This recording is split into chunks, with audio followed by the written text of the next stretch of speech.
නිවා ගන්න බෑනේ හොරු අරන් ගියා වාගේ දර දඬුයි තවම ගිනේ මගේ හීන පිරුණු දැසේ දුක නිවා ගන්න බෑනේ හොරු අරන්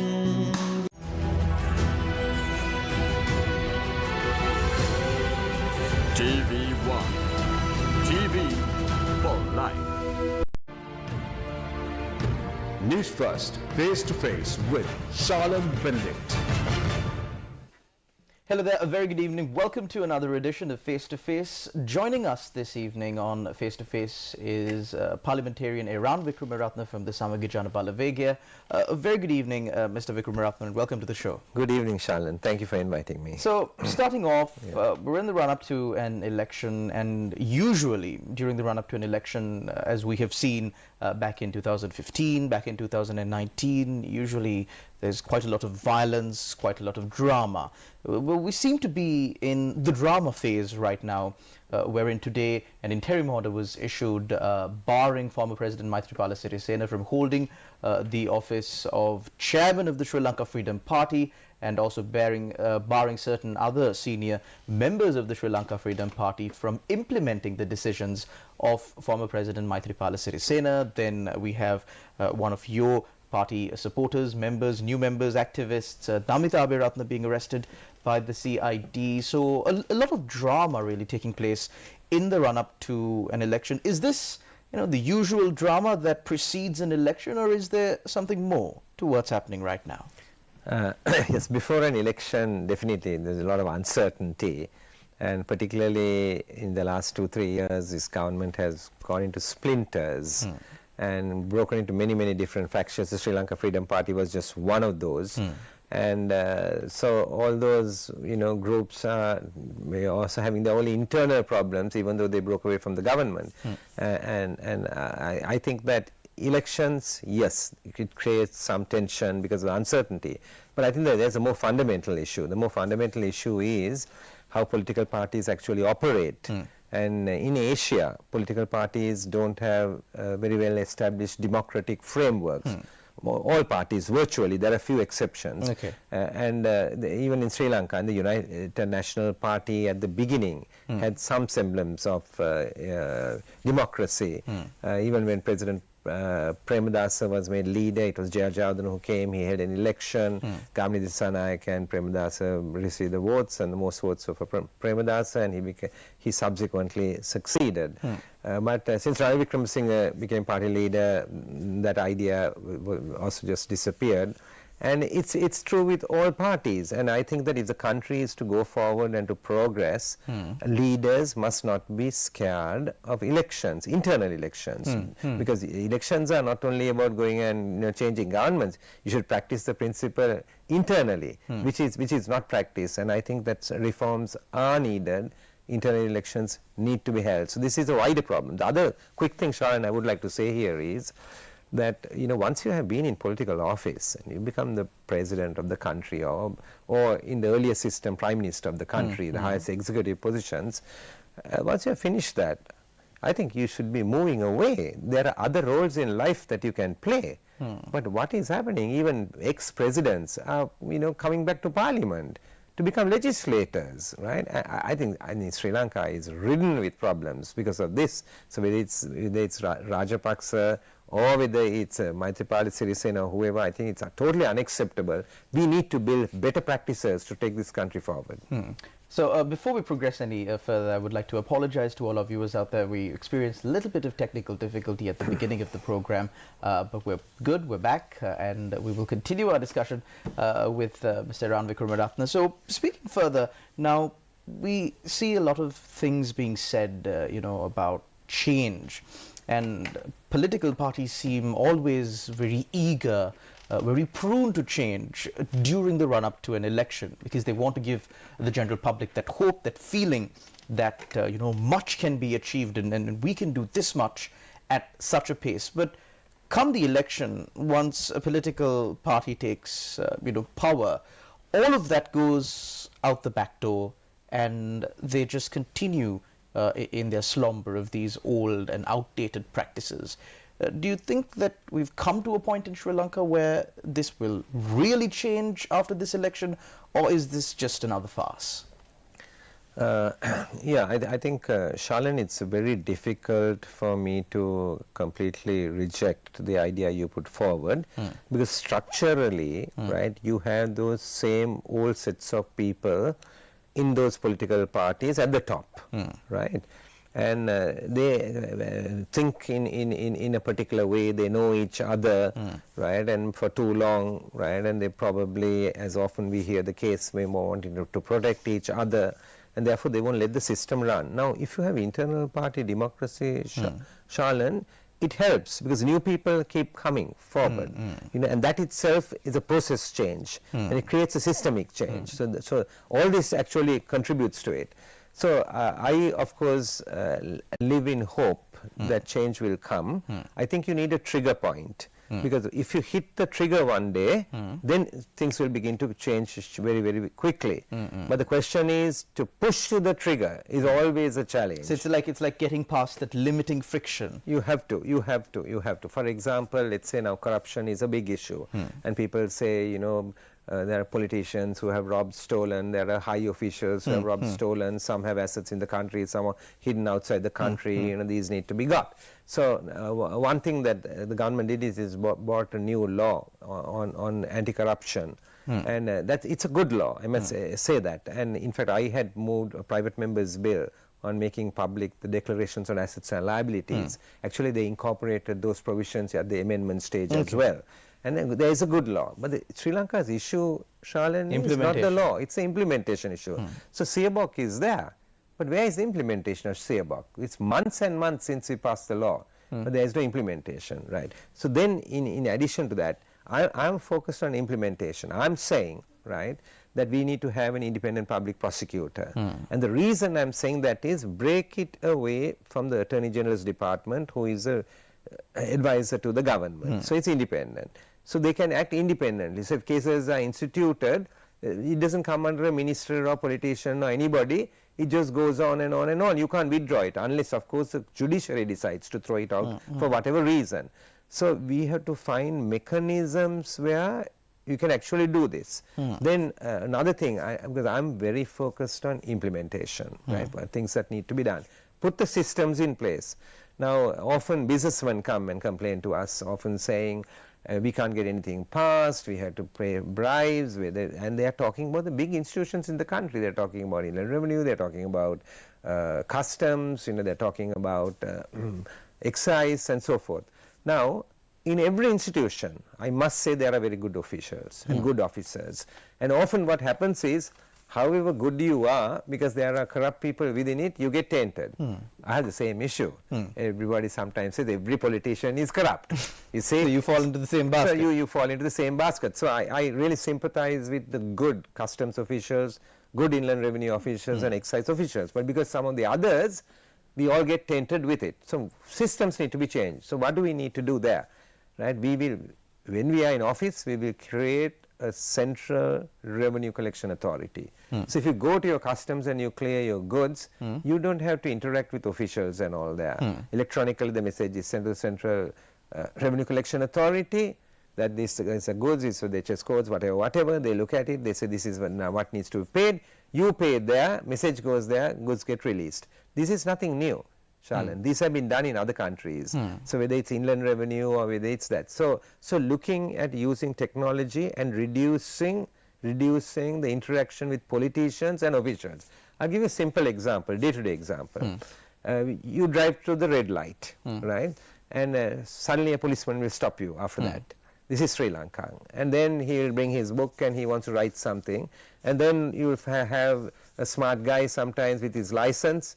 He will put some cash in it and pass it back. And he will give it back because the guy thinks, I pay this police officer something, I don't have to go around, you know, to court, I don't have to go around paying a large fine, just settle it instantly, it's efficient. That may be the thinking, right? But it's really a corrupt practice. Now, if you take it in, maybe in some other countries, you drive to the red light, right? Nobody stops you. You go home, right? 2-3 days later, you get a letter at home saying you went through the red light On this and such a such date. and such date, such and such a place. Please pay this fine. If you don't pay the fine, in 2 weeks we'll be instituting legal proceedings against you. No technology was used, no interaction with any official, corruption comes down.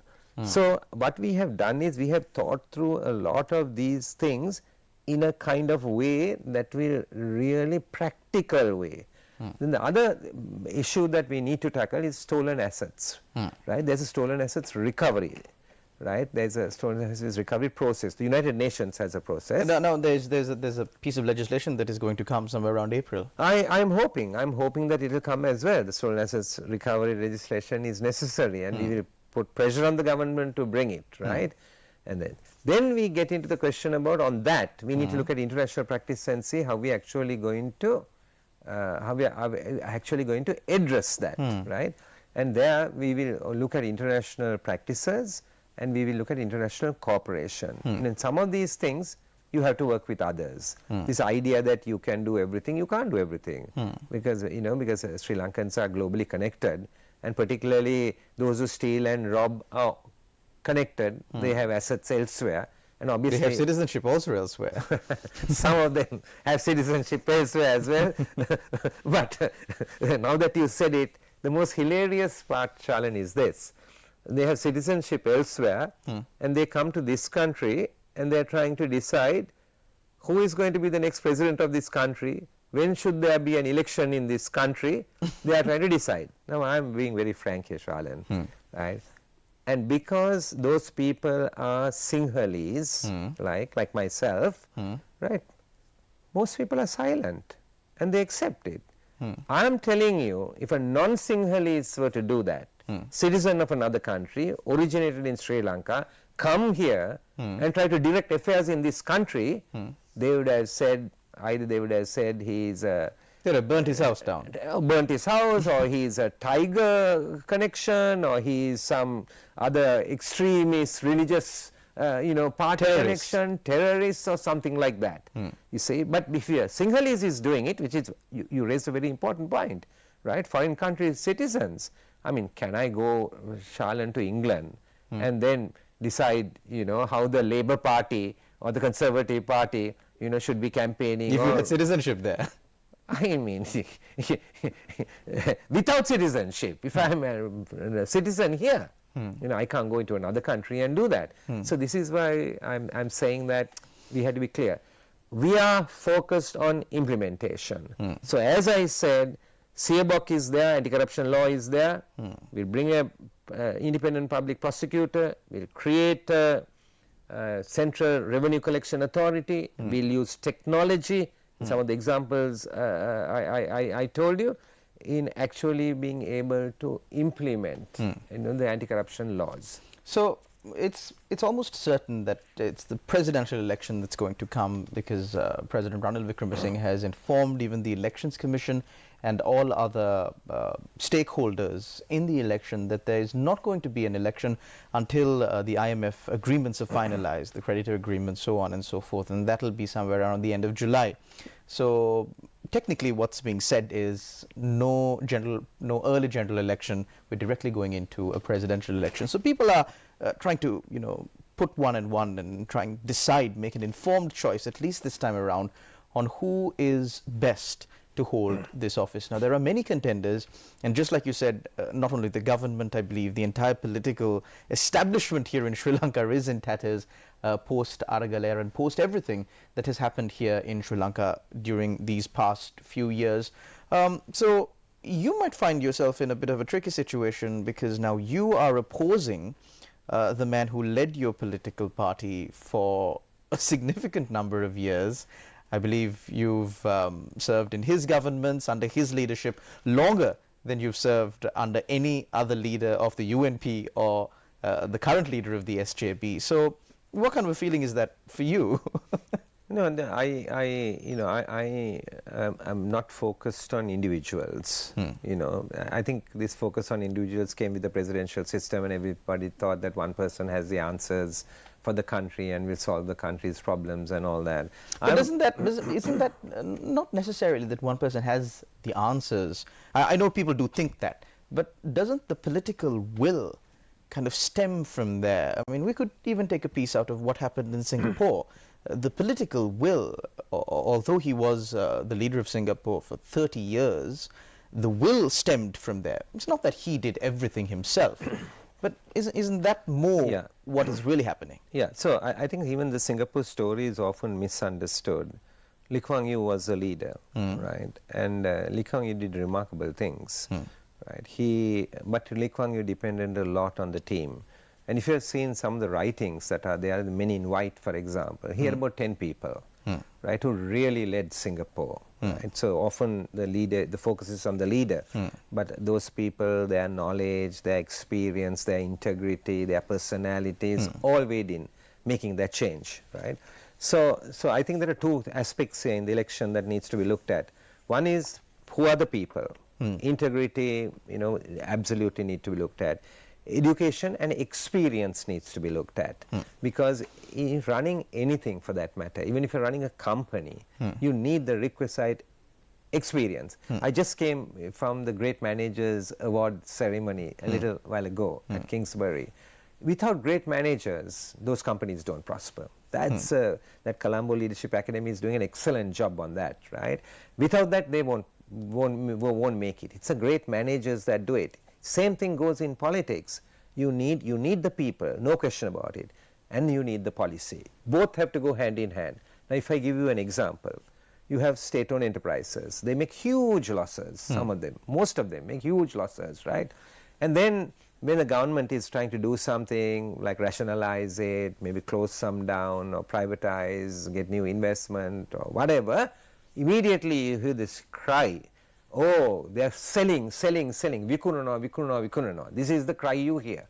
This is a 75-year-old story that we have heard, selling. Right? It's absolute rubbish, right? Because if a state-owned enterprises are making losses, it's the poor taxpayer, right, who is actually funding those losses. That's what's been actually happening. So we have to get away from this thing, and some people say, if it's profit-making, don't sell it. Absolute nonsense people are talking. What we should really be looking at is really what is the return on asset? Because we are the public, the public's assets these are, the public need a return.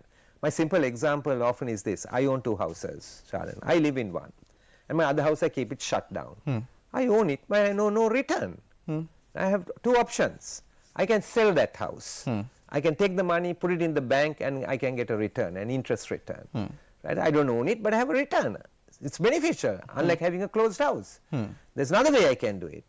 I can keep the ownership, and I can rent it out and get a return. So there are different ways to do it, but it's a return that matters. It's not the ownership, it's a return that matters.